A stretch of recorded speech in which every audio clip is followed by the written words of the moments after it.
Saint-Eustache est un minuscule joyau. Ce grain de sable de 21 km² situé dans la moitié nord des Petites Antilles a un arrière-goût de bout du monde. Cette île d'origine volcanique est relevée à ses deux extrémités par le Kil, qui culmine à 602 mètres. Jadis, cette île était le repère de redoutables pirates auxquels elle servait de quartier général. Aujourd'hui, c'est un véritable paradis sur Terre pour les Robinsons qui veulent explorer ses beautés naturelles. Les premiers habitants de Saint-Eustache furent des Indiens caraïbes qui arrivèrent d'Amérique du Sud à la fin du 8e siècle. Aujourd'hui, avec moins de 3000 habitants, la majorité de la population est composée des descendants d'esclaves noirs africains.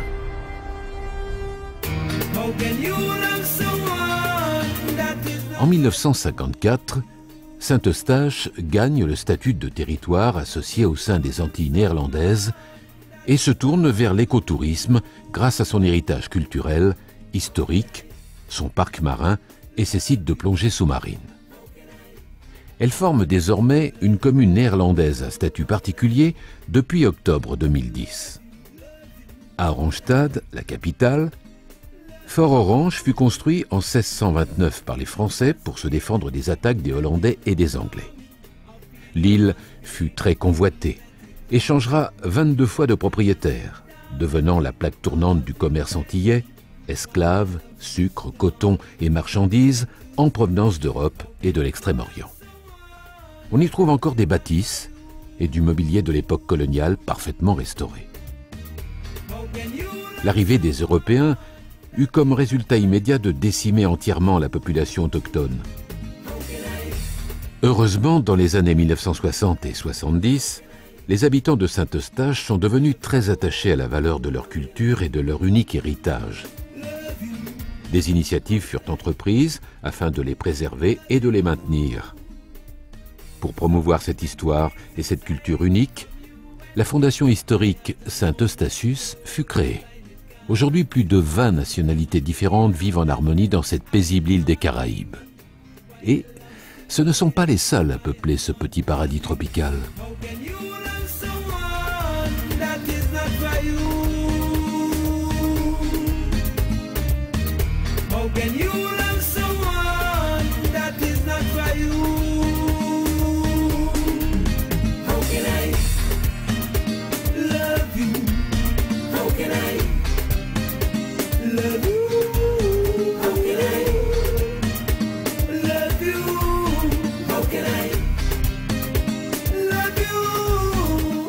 Le charme de Saint-Eustache réside également dans son folklore et ses personnages touchants, faisant partie intégrante de l'île depuis tant d'années.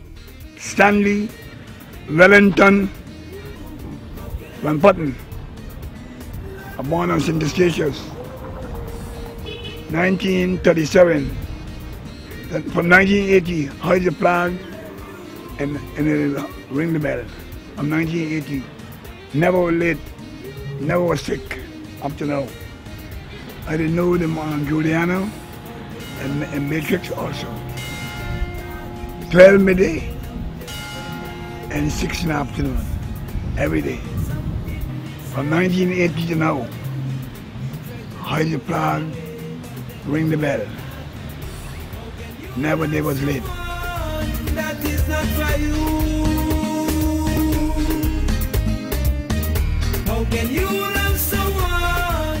Bonjour, je m'appelle Ingrid. Je suis installée à Saint-Eustache avec mon mari Menno depuis maintenant 8 ans. Et nous tenons le centre de plongée Scuba Aqua. Saint-Eustache est une petite île qui est différente des autres, loin du tourisme de masse. On s'est d'ailleurs installé à Saint-Eustache pour cette raison. Nous cherchions un endroit qui soit encore unique et préservé. Et c'est là où nous développons notre centre maintenant depuis quelques années.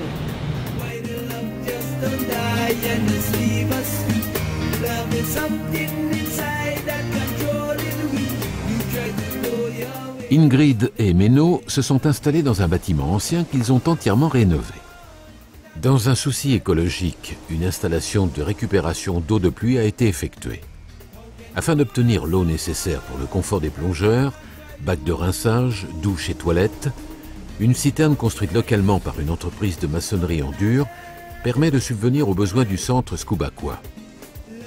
Les 8 mètres cubes stockés et renouvelés permettent d'obtenir 300 mètres cubes d'eau sur une année. Si Scubaqua devait s'approvisionner en eau, cela lui coûterait environ 3 000 € par an. La construction de la citerne, qui a coûté 10 000 €, a donc été amortie en seulement l'espace de 3 ans. De plus, aucun traitement n'est effectué pour cette eau en dehors de l'utilisation d'un antiseptique pour les bacs de rinçage des plongeurs. On le voit, cette solution est née de la volonté de préservation d'une ressource locale, au demeurant rare.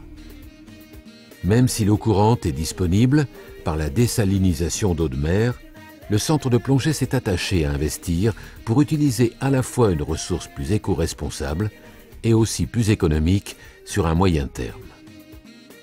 C'est une alternative librement choisie, aisément réalisable ailleurs, avec des moyens locaux bénéfiques aux populations et qui a le mérite de rencontrer des réactions très positives de la part des plongeurs venant dans le centre de plongée. Un exemple à suivre en cohérence avec la charte longitude 181 du plongeur responsable que soutient Scubaqua.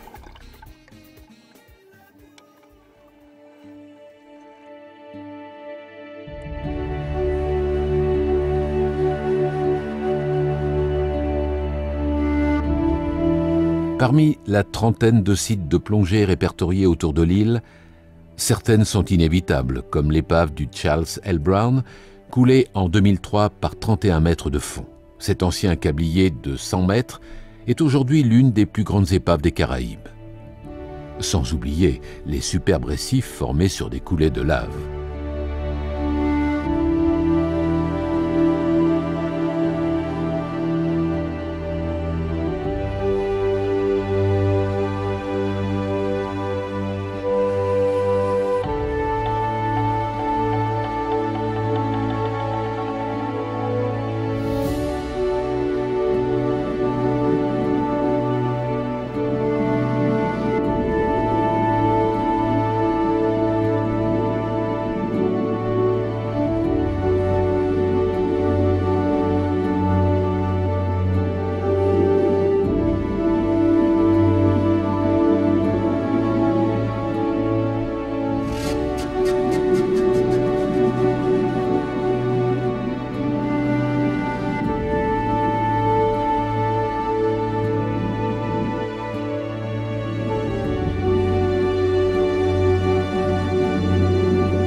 Nous travaillons tous les jours avec le Parc Marin, qui est une organisation qui s'appelle STNAPA, Saint-Eustatius National Parks.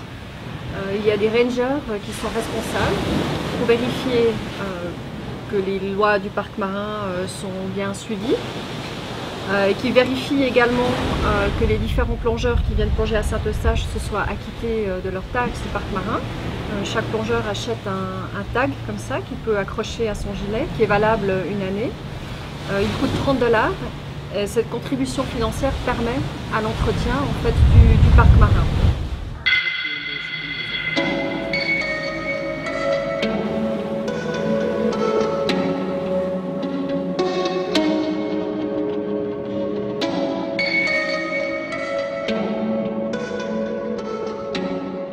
Ce matin, nous sommes avec STNAPA, qui est le Saint-Eustatius National Parks.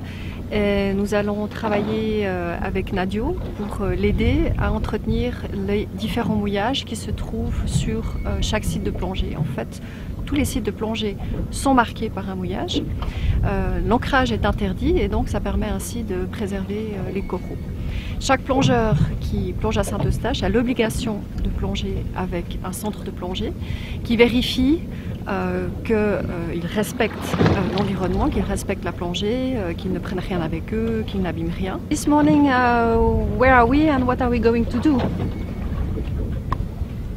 Right now we are at Triple Wreck. Alors ce matin, Nadio explique que nous sommes sur le mouillage de Triple Wreck, qui est un magnifique site de plongée historique, à caractère historique. Son travail et notre travail va être déjà de nettoyer la ligne, qui très souvent contient des petites moules ou à des algues, etc., qui en fait mangent la corde. Et le but, c'est de nettoyer cette corde pour que les plongeurs déjà ne se coupent pas lorsqu'ils descendent le long du mouillage, et aussi pour que le mouillage puisse vivre le plus longtemps possible. Les mouillages au nombre d'une trentaine ont été mis en place par Stenapa.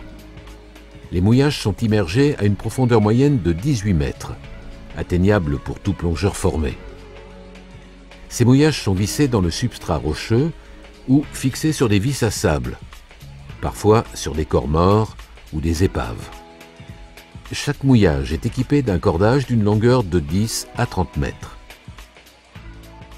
Ce cordage est un lieu idéal pour les algues et les moules, entraînant sa dégradation irrémédiable, sauf bien sûr si l'on nettoie le cordage par une opération de nettoyage en plongée.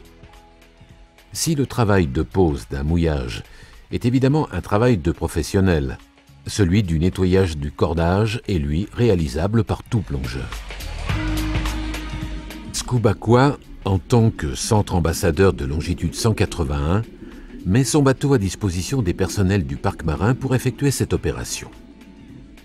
Chaque mouillage nécessite 3 interventions par an, afin de permettre aux plongeurs d'éviter de se couper en saisissant le cordage lors d'une mise à l'eau. Cette opération, qui permet d'éviter toute blessure lors de l'utilisation d'un mouillage, assure une meilleure durabilité des cordages, puisque ces nettoyages permettent de porter la durée de vie du cordage à 3 ans, période au bout de laquelle le cordage est alors remplacé. Le temps de travail de ces opérations, qui durent en mer une demi-journée par mouillage, représente environ par homme et par an 1000 heures et environ 330 heures de disponibilité de bateau. Si le parc marin devait financer totalement ces opérations, c'est 30 000 € supplémentaires qui lui seraient nécessaires, en plus du budget utilisé actuellement provenant de la vente des droits d'entrée au parc marin d'un montant de $30 par plongeur et par année. L'engagement de Scubaqua est donc prépondérant quant à la préservation des mouillages, pour la sécurité des plongeurs, mais aussi pour assurer la pérennité des récifs coralliens et de la vie aquatique. Saint-Eustache est un haut lieu pour les tortues. Elles sont protégées depuis de nombreuses années, donc il n'y a pas comme sur certaines îles la population qui a la possibilité de venir prendre les œufs ou pêcher les tortues. Ici c'est pas du tout le cas, elles sont entièrement protégées. Stenapa, donc le parc marin, a même une personne à disposition qui est mandatée pour surveiller les tortues pendant toute l'année. Nous avons 3 sortes de tortues, les tortues imbriquées, les tortues luttes et les tortues vertes. Elles viennent à leur tour de rôle pondre sur les plages volcaniques de l'île. Des patrouilles sont effectuées pendant la nuit pour vérifier si une tortue est venue ou si elle vient, et pour surveiller la ponte. Il y a également un suivi des œufs et bien entendu un marquage des différents nids. Stenapa vérifie également lorsque les tortues éclosent, le nombre de tortues qui ont survécu, le nombre de porcelles qui retournent à l'eau. Sur la plage en ce moment, il y a 4 nids de tortues luttes, 2 un peu plus loin, un dans cette direction et celui qu'on a vu. Il est possible que tous les nids soient de la même tortue. C'est pour cette raison qu'il y a des patrouilles qui les taguent. La tortue sort 4 à 5 fois. Et à chaque ponte, elle fait 140 à 150 œufs. Avec la tortue luth, on peut compter exactement 10 jours entre chaque sortie. Vous êtes arrivé trop tard.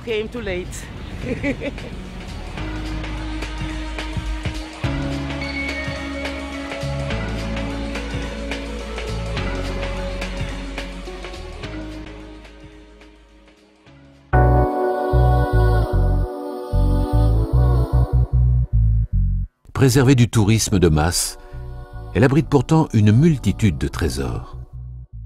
Plus de 200 épaves gisent aujourd'hui dans les fonds limpides de l'océan, héritage fascinant de ce passé mouvementé. De somptueuses épaves recouvertes de coraux durs et coraux mous et d'immenses éponges sont l'abri de mérous, murènes et barracudas. C'est véritablement le paradis des photographes, tant les couleurs et la faune sont diverses. L'origine volcanique de l'île offre aux plongeurs des paysages de coulées de lave, des récifs recouverts par toutes sortes de coraux. On y croise de nombreuses tortues, des hippocampes, mais aussi des requins nourrices, des requins de récif et des raies aigles. Porcelaine, raies pastenagues et gorgones font également partie de ce site peu connu des plongeurs.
Nous invitons tous les plongeurs du monde à nous rendre une petite visite sur cette île du bout du monde.